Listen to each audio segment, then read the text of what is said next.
Hallelujah, praise the lord అండి. అందరికీ మరణాత. దేవుని యొక్క ఉచితమైన మహాకృపను బట్టి గడిచిన కాలం అంతా కాచి కాపాడి ఈ దినము మరలా అనేకమైన నూతనమైన మాటలతో మనల్ని బలపరచడానికి ఈ దినము పరిశుద్ధాత్మ దేవుడు మన మధ్యలోనికి వచ్చారు. అందుబట్టి దేవుని స్తుతిస్తూ ఉన్నాము. ఇజ్రాయెల్ మినిస్ట్రీస్ అనే కార్యక్రమాన్ని వీక్షిస్తున్న మీ అందరికీ మా హృదయపూర్వకమైన వందన మరణాతలు. ఎంతగానో వీక్షిస్తూ ఎంతగానో మమ్మల్ని ప్రోత్సహిస్తున్నారు. ఎంతోమంది ఫోన్స్ చేసి మమ్మల్ని ఎంతగానో బలపరుస్తూ ఉన్నారు. అందుబట్టి మీ అందరికీ ప్రత్యేకమైన వందన మరణాతలు తెలియజేసుకుంటున్నాము. మరణాత అలాగే ఎంతోమంది స్పాన్సర్ చేసి కార్యక్రమాన్ని ముందుకు నడిపిస్తూ ఉన్నారు. వారి బట్టి కూడా దేవుడిని ఎంతగానో మహిమపరుస్తూ ఉన్నాం. మరి కాలస్యం చేయకుండా ఈరోజు వర్తమానంలోకి మనం వెళ్దాం. ఈరోజు పరిశుద్ధాత్మ దేవుడు ఏ వర్తమానం ద్వారా మనతో మాట్లాడనై ఉన్నారు అంటే, ఈరోజు మనం చెప్పుకోబోయే అంశము షులామితి. ఎవరి గురించి చెప్పుకోబోతున్నామండి? షులామితి. ఈమె ఎవరు అనేది చాలామందికి తెలియకపోవచ్చు. ఎందుకంటే మనం తరచుగా కొద్దిమంది పేర్లే వింటాం, మరి కొద్దిమంది పరిశుద్ధ గ్రంథంలో ఉన్నారు అని కూడా మనకు తెలీదు.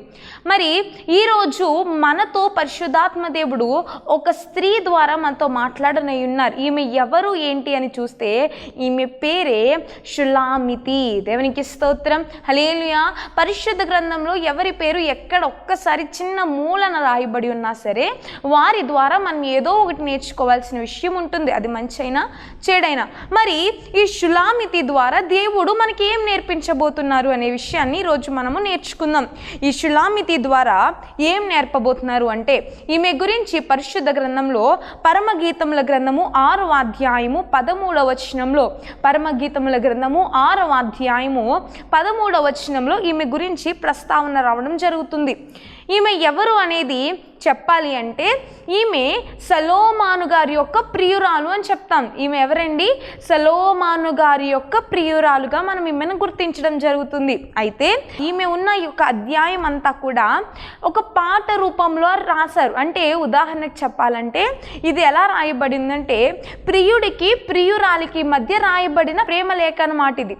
అంటే ప్రియుడు ప్రియురాలు గురించి వర్ణిస్తున్నాడు, ప్రియురాలు ప్రియుని గురించి వర్ణిస్తుంది. వారి మధ్య ఉన్న ప్రేమను వారు ఒకరికొకరు తెలియచేసుకుంటూ వర్ణిస్తున్న చక్కని పాటే ఈ పరమగీతముల గ్రంథంలో ఉన్న ఈ పాట. దేవునికి స్తోత్రం, హల్లెలూయా.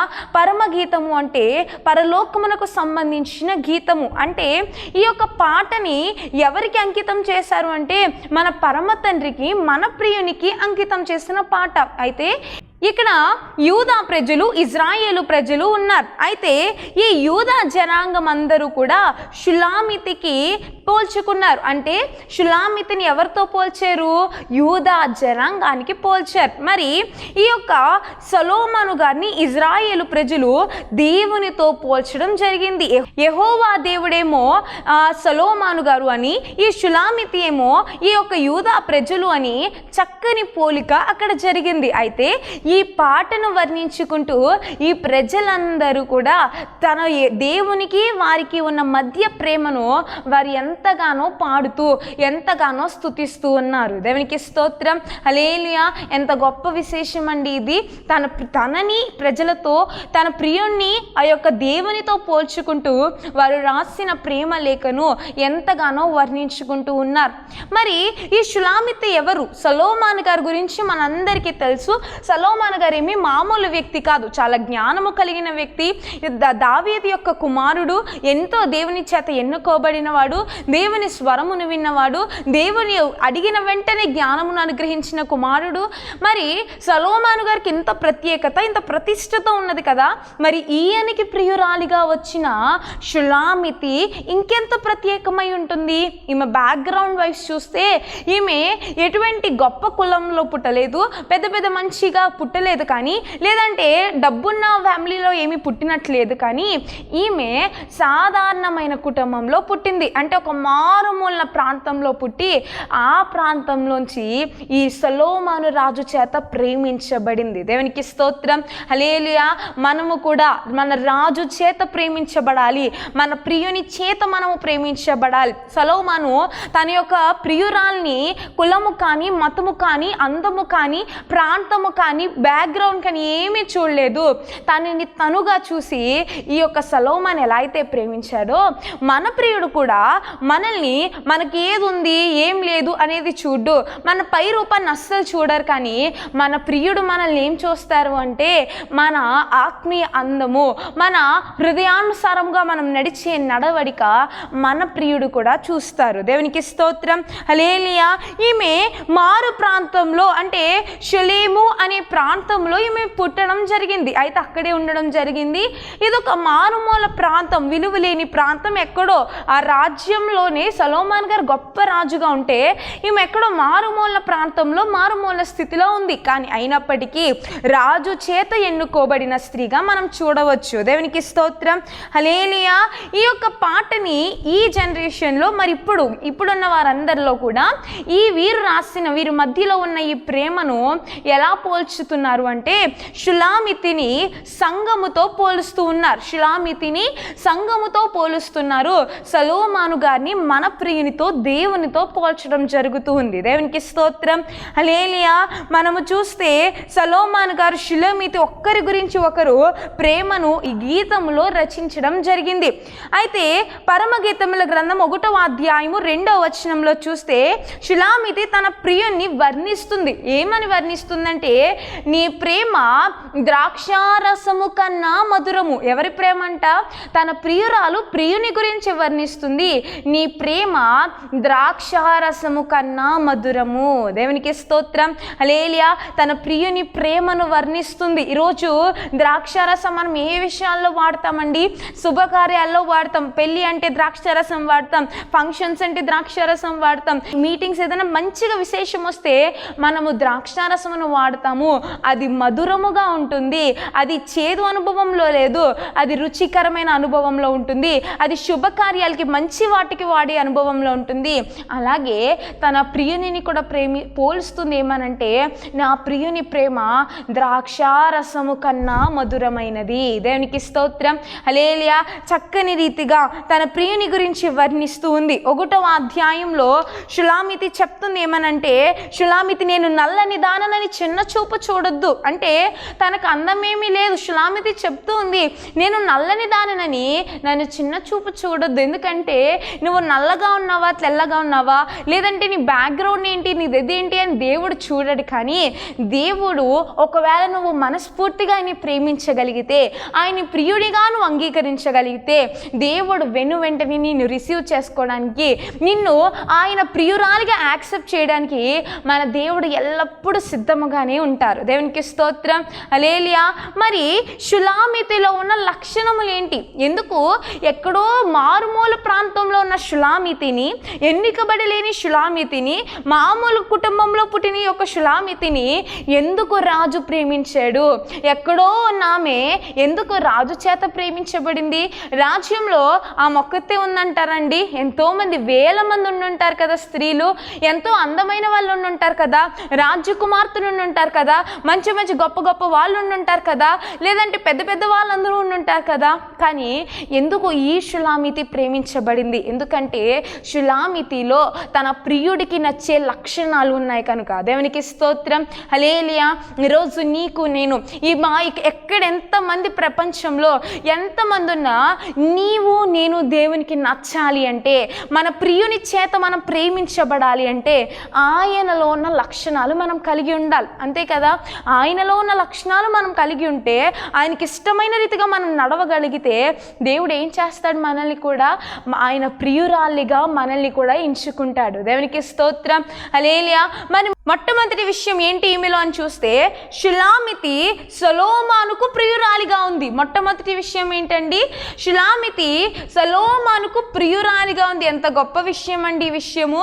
మనం ప్రియురాలిగా ఉండాలి. మన ప్రియునికి ఎలా ఉండాలి? మనము ప్రియురాలిగా ఉండాలి. ఎంతమంది ఉన్నా మనము కూడా ఒక లిస్టులో ప్రియురాలిగా ఉండాలి. మీకు ఉదాహరణకి బుద్ధి కలిగిన కుమార్తెలు, బుద్ధి లేని కుమార్తెలు మీ అందరికీ బాగా పరిచయం ఈ వాక్యం.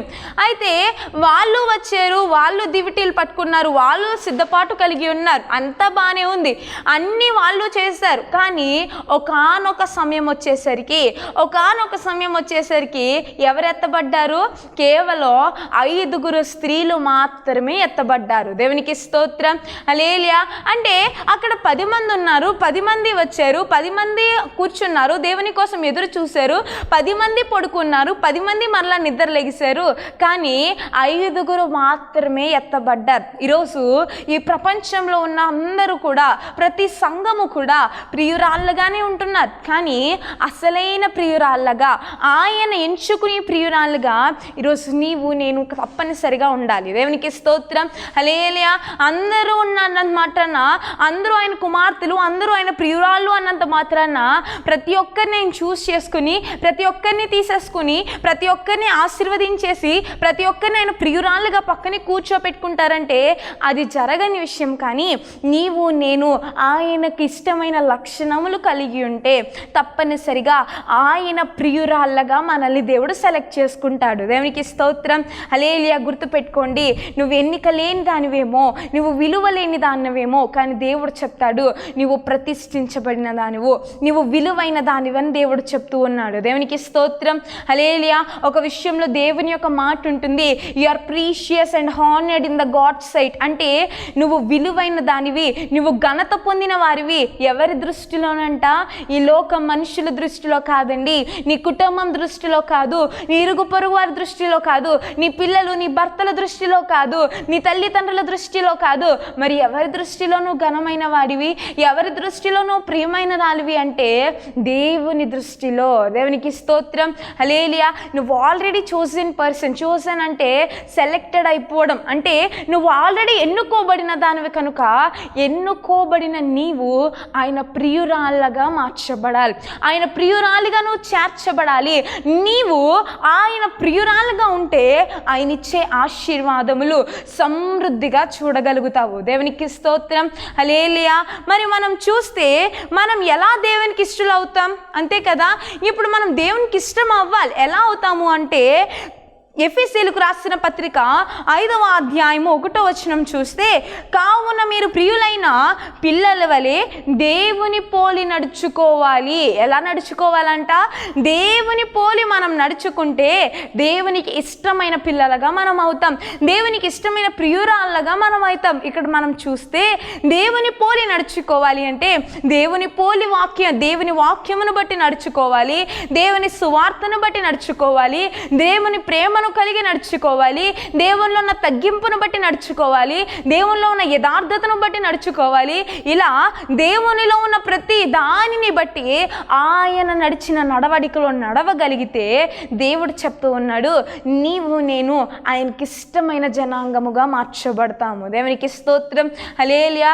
ఈరోజు పరిశుద్ధ గ్రంథంలో ఎంతోమంది ఉన్నారు, వాళ్ళందరూ దేవుడికి ఇష్టమైపోయారు అంటే, దేవునికి మంచి మంచి సాక్ష్యాలు దేవుడు వారికి ఇచ్చారు అంటే గల కారణం ఏంటో తెలుసా?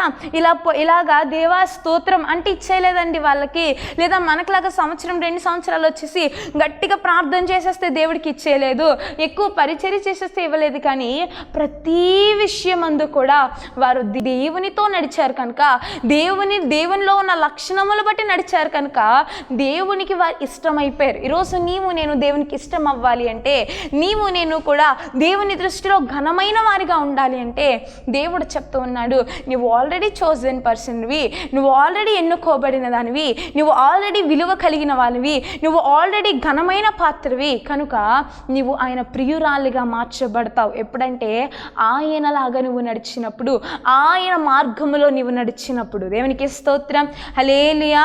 మరి ప్రతి విషయంలో కూడా ఆయనలాగా మనం నడిస్తే ఆయన ప్రియురాళ్ళగా మనం మార్చబడతాం. షులామితి తన ప్రియునికి ఇష్టమైన మార్గంలో నడిచింది. తన ప్రియుడికి ఏ మార్గం అయితే ఇష్టముగా ఉందో ఆ మార్గంలో ఈమె నడిచింది. ఈరోజు మరి మన ప్రియుడికి ఇష్టమైన మార్గంలో మనం నడుద్దామా? మన ప్రియుడికి ఏ మార్గం అయితే మంచిదో ఆ మార్గంలో నడిస్తే దేవుడు చెప్తూ ఉన్నాడు, మీతోనే దేవుడు చెప్తూ ఉన్నాడు, నిన్ను నన్ను కూడా ఆయన ప్రియురాళ్ళగా చేసుకుంటాడు. దేవునికి స్తోత్రం. హల్లెలూయా. వధువు సంఘముగా మార్చబడాలి. ఏదో వచ్చాము వెళ్ళాము అంటే అస్సలు ఉండకూడదు. కానీ వధువు సంఘముగా మార్చబడాలి. వధువు సంఘము అంటే ఆయనతో ఎత్తబడే సంఘముగా మనం అందరం ఉండాలి. రాకడలో ఎత్తబడాలి అంటే ప్రియురాళ్ళగా మార్చబడాలి. మార్చబడకపోతే, మనల్ని మనం సిద్ధపాటు చేసుకోకపోతే, మనల్ని మనము సరిచేసుకోకపోతే ఎంత మాత్రము ఆ వధువు సంఘముగా మార్చబడలేం. వధువు సంఘముగా మార్చబడకపోతే ఆయన రాకడలో మనం అస్సలు ఎత్తబడలేము. దేవునికి స్తోత్రం. హల్లెలూయా. కనుక మొట్టమొదటిగా షులామితి సొలొమోనుకు ప్రియురాలుగా ఉంది. మొట్టమొదటిగా నీవు నేను కూడా మన దేవునికి ప్రియురాళ్ళగా మార్చబడాలి. ఇక రెండవదిగా మనం చూస్తే షులామితి సౌందర్యవతి. షులామితి ఎవరండి? సౌందర్యవతి. మరి మీరు అనుకోవచ్చు, నేను మొదటిగా చెప్పేశాను పరమగీతముల గ్రంథం 1వ అధ్యాయంలో షులామితి అంటుంది ఏమనంటే, నేను నల్లని దానని చిన్న చూపు చూడొద్దు అంటుంది. మరి మీరు అనుకోవచ్చు, ఆమె నల్లగా ఉంది, చిన్న చూపు చూడొద్దు అన్నది. కానీ ఇక్కడ సెకండ్ పాయింట్ ఏం చెప్తున్నాను నేను? షులామితి సౌందర్యవతి. ఈరోజు నీ పైన రూపం దేవుడు చూడండి. నువ్వు చర్చ్కి వచ్చేటప్పుడు గోల్డ్ చైన్ వేసుకున్నావా లేదంటే రోల్డ్ గోల్డ్ వేసుకున్నావా అని దేవుడు చూడు, లేదంటే మేకప్ వేసుకున్నావా మేకప్ వేసుకోలేదని చూడు, లేదంటే నీ డ్రెస్సింగ్ స్టైల్ ఎలా ఉంది అని దేవుడు చూడు. ఇవన్నీ ఒక ఎత్తు. సంఘమునకు రావడం ఇవన్నీ పాటించాలి ఖచ్చితంగా. నీ వస్త్రధారణ బాగుండాలి, నువ్వు రెడీ అయ్యే పద్ధతి సరిగ్గా ఉండాలి, నీ ప్రవర్తన దేవుడికి అనుకూలంగా ఉండాలి. ఇవన్నీ ఒక ఎత్తు అయితే నీ ఆత్మీయ సౌందర్యము నిన్ను దేవునికి దగ్గర చేస్తుంది. దేవునికి స్తోత్రం, హల్లెలూయా. నువ్వు దేవునికి దగ్గర అవ్వాలి అంటే, నీవు దేవునితో సంబంధం పెంచుకోవాలి అంటే, నీవు దేవునికి ప్రియురాలిగా మార్చబడాలి అంటే నీ ఆత్మీయ సౌందర్యము గొప్పగా ఉండాలి. నీ ఆత్మీయ సౌందర్యము దేవుడికి నచ్చాలి. ఆత్మీయ సౌందర్యం అంటే దేవుడు చెప్తాడు ఆత్మఫలములు కలిగి ఉండాలి. ఆత్మఫలములతో ఏం చేయాలి? మన ఆత్మనంతా నింపుకుని. ఉదాహరణకి చెప్తాను చూడండి, ఒక చెట్టు ఉందనుకోండి, చెట్టు బాగుంది, భలే ఉంది అని ఎప్పుడంటాం మనము? ఆ చెట్టు నిండా ఏం కాయాలి? విస్తారముగా అది ఫలించాలి. విస్తారముగా అది బహుగా ఫలిస్తేనే దాని గురించి చెప్తాము అందమైన చెట్టు, చాలా చక్కగా ఉంది, విస్తారంగా కాయలు కాస్తుంది కదా. మరి ఆత్మీయ జీవితంలో ఆత్మీయ సౌందర్యంగా మనము కూడా విస్తరించాలి. మనము కూడా అనేక మందికి ఆశీర్వాదకరంగా ఉండాలి.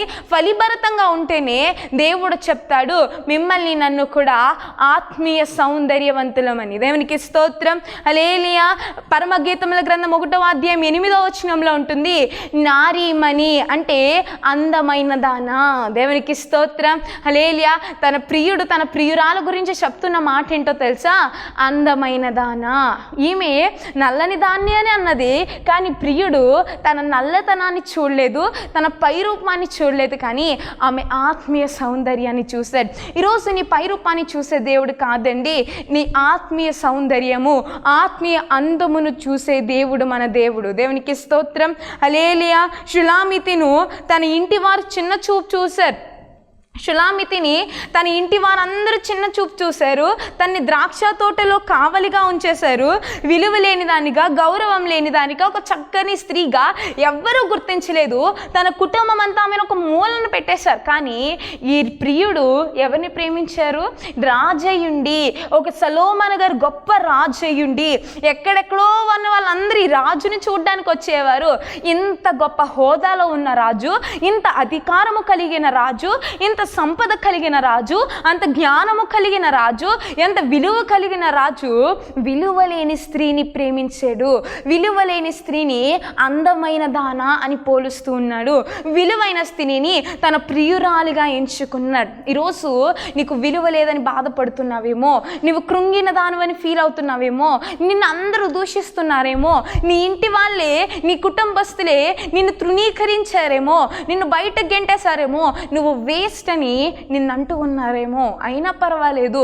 దేవుడు చెప్తున్నాడు నువ్వు ఎన్నుకోబడిన దానివి. దేవునికి స్తోత్రం, హల్లెలూయా. నిన్ను పిలిచిన దేవుడు చెయ్యి విడిచే దేవుడు కాదు. నేను ఒక్కసారి దేవుడు పిలిచాడు అంటే మరలా ఎప్పటికీ కూడా మనమైనా వద్దు ప్రభు అని వెళ్ళిపోతామేమో, కానీ ఒక్కసారి ఆయన నీ చెయ్యి పట్టుకుంటే ఆయన మరలా మన చెయ్యి విడవని దేవుడు. దేవునికి స్తోత్రం, హల్లెలూయా. కాబట్టి షులామితి సౌందర్యవంతి. ఇక్కడ చూసినట్లయితే పరమగీతముల గ్రంథము 4వ అధ్యాయంలో ప్రియుడు తన శరీరమును వర్ణిస్తూ ఉన్నాడు. ప్రియురాలి యొక్క శరీరమును వర్ణిస్తూ ఉన్నాడు. ఒకసారి మనం చూస్తే, నీ కన్నులు గువ్వ కన్నుల వలె కనబడుచున్నవి. నీ కన్నులు అంటే ప్రియురాలి కన్నులు ఎలా కనబడుతున్నాయంట? గువ్వ కన్నుల వలె. గువ్వ కన్నులు పోలుస్తూ ఉన్నాడు పరిశుద్ధతకు సాదృశ్యము, పరిశుద్ధమైనవి చూసే వాటికి సాదృశ్యం. ఇక నీ పళ్ళు వరుస కత్తెర వేయబడి ఉన్నవి అంటే తప్పు మాట్లాడవు, సరి అయిన రీతిగానే తప్పు ఉంటే కట్ చేసేవాటిగా. మరియు నీ తల వెంట్రుకలు గిలాదు పర్వతము మీద మేకల మందను పోలి ఉన్నవి. నీ తల వెంట్రుకలు ఎలా ఉన్నాయంట? గిలాదు పర్వతము మీద మేకల మందను పోలి ఉన్నవంటే ఆలోచనలకు సాదృశ్యము.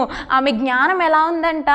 గిలాదు పర్వతం మీద అంటే విస్తారమైన మేకలు ఎలా అయితే ఉంటాయో, మంద ఎలా అయితే ఉంటుందో అదే రీతిగా నీ యొక్క తల వెంట్రుకలలో, నీ యొక్క బుర్రలో జ్ఞానం ఎలా ఉందంట? నీ బ్రెయిన్లో జ్ఞానం ఎలా ఉంది? సమృద్ధిగా ఉంది. దేవునికి స్తోత్రం. హల్లెలూయా. నువ్వు నిష్కలంకరాలిగా ఉంటే దేవుడు నిన్ను నన్ను ఆయన ప్రియురాలుగా చేర్చుకోవాలనుకుంటూ ఉన్నాడు. దేవునికి స్తోత్రం. హల్లెలూయా. ఇక 5వదిగా మనం చూస్తే షులామితి ప్రియుని గొప్పతనాన్ని వర్ణించింది. ఏం చేసిందండి? షులామితి తన ప్రియుని గొప్పతనాన్ని గ్రహించి వర్ణించింది అని చెప్తూ ఉన్నారు. పరమగీతముల గ్రంథం 1-8 అధ్యాయాల్లో మొత్తం అంతా కూడా ఈమె ఎంత చక్కగా వర్ణించింది అంటే తన ప్రియుని పేరు పరిమళ తైలముతో పోల్చింది. ఎలా పోల్చిందండి? తన ప్రియుని పేరు పరిమళ తైలముతో పోల్చింది. నా ప్రియుని జలధార వృక్షము లాంటి వాడు అని పోల్చింది. నా ప్రియుని అతి సుందరుడు అని పోలుస్తుంది. ఇలాగా తన ప్రియుని అనేక రీతులుగా ఈమె ఏం చేస్తుంది? పోలుస్తుంది. దేవునికి స్తోత్రం. హల్లెలూయా. పరమగీతముల గ్రంథం 5వ అధ్యాయం 12-13 వచనాల్లో తన ప్రియుని యొక్క శరీరమును పోలుస్తుంది. చలురాతి స్తంభములు అని పోలుస్తుంది. అంటే ఆయన పాదములు స్థిరమైనవి అని చక్కగా తన ప్రియుని గురించి వర్ణిస్తూ ఉంది. అదే రీతిగా ఈమె షులామితి తన ప్రియుని యొక్క గొప్పతనం తెలుసుకున్న దాన్ని వర్ణిస్తూ ఉంది. మరి ఈరోజు మన ప్రియుని గొప్పతనం ఏంటో తెలుసుకున్నారా? తెలుసుకున్న మీరు ఆ గ్రహించి అనేక మంది దగ్గర వర్ణిస్తూ ఉన్నారా? అనేక మందికి మన ప్రియుని గొప్పతనాన్ని చెప్తూ ఉన్నారా? అనేక మందిని సత్య సువార్తలోనికి నడిపిస్తూ ఉన్నారా? ప్రియురాళ్ళగా అది మీ బాధ్యత. ప్రియురాళ్ళగా ప్రియుని ప్రేమను, ప్రియునికున్న గొప్ప విశేషాలను వర్ణించడం అనేది మన బాధ్యత. దేవునికి స్తోత్రం. హల్లెలూయా. ఇక 6వదిగా చూస్తే పాదరక్షలతో అందంగా నడిచిందంట. ఏం చేసిందండి? తను పాదరక్షలతో అందంగా నడిచింది అంటే సువార్త ప్రకటించుటకు సిద్ధ మనస్సు కలిగినది అని అర్థం. ఈరోజు సువార్త ప్రకటించడం అంటే చాలా మంది నామోషుగా ఫీల్ అవుతారు, చాలా సిగ్గుపడుతూ ఉంటారు. సువార్త ప్రకటించడం అంటే ఎంత గొప్ప భాగ్యం అండి.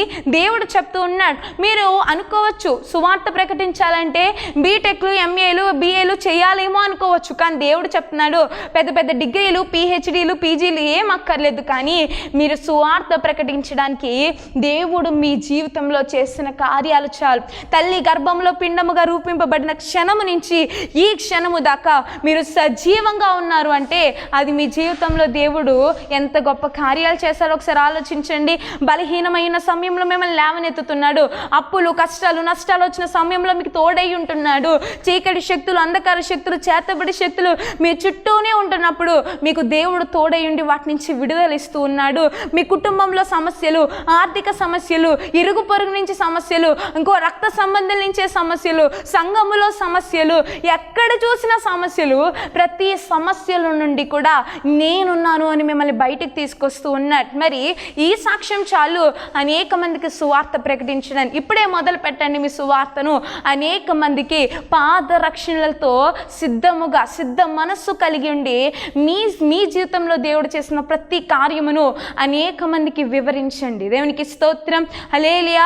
ఇక 7వదిగా మనం చూస్తే ప్రియునితో సహవాసం కలిగి ఉంది. ఎంత గొప్ప అనుభవం అండి ఇది. మనము కూడా ఈ లోక స్నేహితులతోనో, బంధువులతోనో, రక్త సంబంధులతోనో, సంఘముతోనో, లేదంటే ఇంకో దాంతోనో సహవాసం కలిగి ఉండడం ఉపయోగం లేని విషయం. కానీ మనము ఎవరితో సహవాసం కలిగి ఉండాలి? ప్రియునితో సహవాసం కలిగి ఉండాలి. దేవునికి స్తోత్రం. హల్లెలూయా.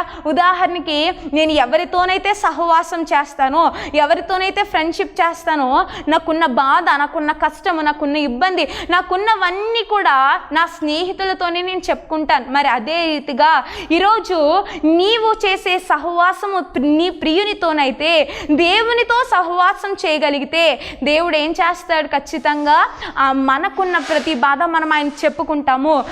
వెంటనే ఆయన అద్భుతాలు చేయడం మొదలు పెడతారు. దేవునికి స్తోత్రం. హల్లెలూయా. మరి ఈరోజు ఈ వాక్యం వింటున్న మీతో దేవుడు చెప్తున్నాడు, షులామి షులామితి ఎక్కడో మారుమూల ప్రాంతంలో ఉంది, కానీ ఎందుకు తన ప్రియుడి చేత ప్రేమించబడింది? ఎక్కడో చిన్న స్థితిలో ఉన్న తిను ఆ రాజు చేత ఎందుకు ఎన్నుకోబడింది అంటే ఈమెలో ఉన్న ప్రత్యేకమైన లక్షణాలు రాజును ఆకర్షించినాయి. ఈరోజు ఈ ప్రపంచంలో ఎంతోమంది ఉండొచ్చు, ఎంతోమంది వధువు సంగములుగా సిద్ధపడవచ్చు, వధువుగా సిద్ధపడి ఉండొచ్చు, కానీ నీలో ఉండే లక్షణములు ప్రియునికి ఇష్టమైతే నువ్వు ఎంత చిన్న స్థితిలో ఉన్నా, ఎంత దీన స్థితిలో ఉన్నా, నీ పరిస్థితి ఏదేమైనా దేవుడు నిన్ను పైకి లేవనెత్తడానికి సిద్ధంగా ఉన్నాడు. దేవునికి స్తోత్రం, హల్లెలూయా. ఈ వాక్యం వింటున్న మీ అందరితో చెప్తున్నమాట, షులామితిలో ఉన్న లక్షణాలు మనం కూడా కలిగి ఉంటే ఆ రెండవ రాకడలో మనము కూడా ఎత్తబడే అనుభవంలో ఉంటాం. ప్రియురాలుగా మారడం చాలా ప్రాముఖ్యము. మారాలి అంటే, మనం మార్పు చెందాలి అంటే ఖచ్చితంగా ఇటువంటి లక్షణాలు మనకు అవసరమై ఉన్నాయి. కనుక ఈరోజు ప్రార్థనా పూర్వకంగా అడుగుదాం, దేవా ఈ లక్షణములు నాకు కూడా దయచే ప్రభువా, ఈ షులామితిలాగా నేను కూడా ప్రవర్తించాలనుకుంటున్నాను, షులామితిలో ఉన్న అనుభవం నాకు కూడా కావాలి అని ప్రార్థన పూర్వకంగా ఉంటే దేవుడు తప్పనిసరిగా మన పట్ల నెరవేరుస్తాడు. దేవునికి స్తోత్రం, హల్లెలూయా. ఈ వాక్యము దేవుడు దీవించును గాక. విన్న వాక్యము దేవుడు మనందరి హృదయంలో ఫలింపచేయునుగాక. ఆమేన్. ఈ సమయంలో అందరూ కూడా కళ్ళు మూసుకున్నట్లయితే చిన్న ప్రార్థన చేసుకుందాం. శరణతుడా, మోహనతుడా, మా సకల ఆశీర్వాదమునకు కారణభూతుడైన మా ప్రియ పరలోకపు తండ్రి, దేవానికి వందనములయ్యా, స్తుతులయ్యా, స్తోత్రములు ప్రభువా. దేవా తండ్రి నీకు వందనములు నాయనా. అయ్యా తండ్రినైనా చక్కని మాట ద్వారా మీరు మాట్లాడి బలపరిచారు, నీకు వందనములు. షులామితి అనగా ప్రియురాలుకున్న లక్షణములు ప్రభువా. అయ్యా తండ్రి దినము మాతో చక్కగా మాట్లాడారు, నీకు వందనములయ్యా. షులామితి ఎటువంటి లక్షణాలు, ఎటువంటి అనుభవాలు అయితే కలిగి ఉందో నీ బిడ్డలమైన మేము కూడా అటువంటి అనుభవము, లక్షణములు కలిగి ఉండి మీ నామమునకు మహిమ తెచ్చే భాగ్యము మాకు దయచేయండి. ముఖ్యంగా ప్రియునికి ఇష్టమైన రీతిగా మా ప్రవర్తన, మా విధానము ఉండేలాగా అయ్యా ఎటువంటి దుష్టుడు ఆటంకములు మాలోకి లేకుండా మీరు మాత్రమే సమస్త మహిమ, ఘనత, ప్రభావములు పొందుకొనమని నజరేయుడైన యేసు నామములో అడిగి వేడుకుంటున్నాం మా పరమ తండ్రి. Amen, amen. Praise the Lord. అందరికీ మరణాత. God bless you. అందరికీ మరణాత అండి. ఇజ్రాయేల్ మినిస్ట్రీస్ అనే కార్యక్రమాన్ని వీక్షిస్తున్న మీ అందరికీ మా హృదయపూర్వకమైన వందన మరణాతలు. ఈ వర్తమానములు మీకు ఆశీర్వాదకరంగా ఉన్నట్లయితే మా కొరకు, మా పరిచర్య కొరకు ప్రతిదినము మీ అనుదిన ప్రార్థనలో జ్ఞాపకం చేసుకోండి. అలాగే దేవుని యొక్క ప్రేరేపణను బట్టి స్క్రీన్ మీద కనబడుతున్న నెంబర్కి ఫోన్పే కానీ, గూగుల్ పే కానీ చేసి ఈ పరిచర్యను ఇంకా ముందుకు కొనసాగించాలని కోరుకుంటున్నాం. ఎందుకంటే ఇలాగే అనేకమైన వర్తమానముల ద్వారా ప్రతిరోజు మీ ముందుకు రావాలని మేము ఆశపడుతూ ఉన్నాము. అనేక మందిని బలపరచాలి అని మేము ఆశపడుతున్నాం. కనుక మీ చిన్న సహకారము అనేకమైన ఆత్మల్ని రక్షించడానికి సహాయపడుతుంది. కనుక మీరందరూ కూడా దేవుని యొక్క ప్రేరేపణను బట్టి మీ సహాయ సహకారాలు అందించగలరు అని మేము కోరుకుంటూ ఉన్నాం. మీ ప్రార్థన అవసరతల కొరకు స్క్రీన్ మీద కనబడుతున్న నెంబర్కి ఫోన్ చేయండి. తప్పనిసరిగా మీకోసం ప్రత్యేక ప్రార్థనలు చేయబడతాయి. దేవుడు మిమ్మల్ని, మీ కుటుంబాన్ని దీవించునుగాక. మీరు కలిగి ఉన్న ప్రతిదాన్ని దేవుడు ఆశీర్వదించునుగాక. ఆమేన్, ఆమేన్.